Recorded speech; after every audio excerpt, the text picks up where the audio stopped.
لتجدن أشد الناس عداوة للذين آمنوا اليهود والذين أشركوا. موقع كسر الصنم بالتعاون مع شعر فيلم وشبكة المناصحة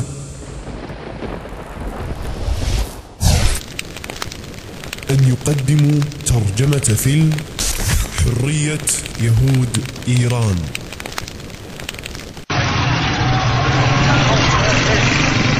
It's Thursday night in central Tehran, and inside this unmarked, nondescript building, a special event is underway.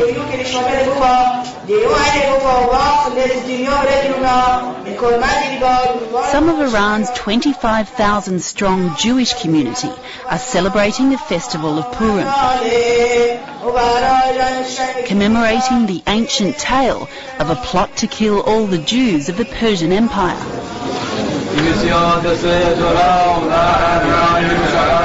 It's a story of survival that shows the deep Jewish roots here, going back more than 2,500 years.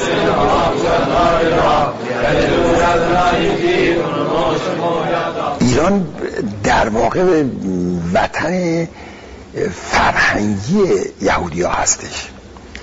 خیلی جالبه که آثاری که ما در ایران داریم از فرهنگ و تمدن یهودی حتی از آثاری که در اسرائیل هم هستش بیشتره. For almost 30 years, though, Iran's Jewish community has lived in an Islamic state.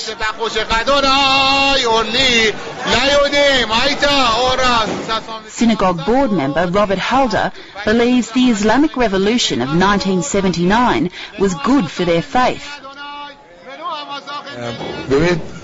من میتونم بگم که انقلاب اسلامی ارمغانی که برای جامعه ما آورده اینه که ما هم بعد از این انقلاب بیشتر کلمیان ایران مذهبی هستن، مذهبی شدن. در کنار یک محیط مذهبی بودن بسیار راحت‌تر میتونه آدم مذهب رو قبول بکنه تا یک محیطی که مذهبی نباشه. Robert Halder is one of the few people here who agreed to speak with me. She is my mother. Iranian Jews prefer to keep a low profile and are uneasy about foreign journalists constantly asking what it's like to live in an Islamic state. من نمیدونم که چرا مهم هست برای جهانیان. ما الان همه چیزو اینجا به راحتی ما داریم انجام میدیم. ما تمام مسائل فرهنگیمون، مذهبیمون، شما الان دیدید جشنهامون، مدارسمون، تعطیلاتمون، همه چیز رو در کمال آزادی داریم. ولی گفتم همونطور که گفتم شاید این درست انعکاس پیدا نمیکنه به خارج. The existence of a Jewish community here has long fascinated the West, primarily because of the Iranian government's hostility towards the Jewish state, Israel.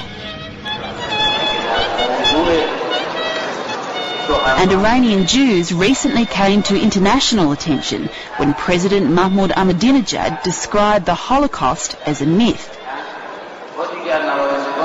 For Iran's only Jewish member of parliament, this was too much. Maurice Metamed describes himself as Iranian first and a Jew second, but felt compelled to speak out. بهشون بفهمید که در زمانی که آقای احمدی نژاد به عنوان ریاست جمهور ایران تکذیب کرد و نفی کرد تراژدی بزرگ هولوکاست را، من با صدور بیانیه‌ای که در سطح جهان پخش شد اعتراض کردم به این بیانات، چرا که ریاست جمهور ایران اقدام کرد به نفی و تکذیب یک تراژدی که میشه گفت بزرگترین تراژدی تاریخ بشری بوده و من همون موقع اعلام کردم که این یک توهین بسیار بزرگ به تمامی یهودیان در سرتاسر دنیا بوده. Despite the controversy caused by Ahmadinejad's comments, Maurice Mohammed says the president was not supported by other Iranian politicians and later appeared to modify his views. Holocaust denial is frequently linked with anti-Semitism. Did the president's comments make you feel insecure about the position of the Iranian Jewish community? خوشبختانه حالت ناامنی تا به حال در جامعه کلیمیان مشاهده نشده و دلیل اصلی اون هم این بوده که سیاست کلی دولت ایران، کشور ایران به هیچ وجه یهودی ستیزی نبوده و انشالله در آینده هم نخواهد بود.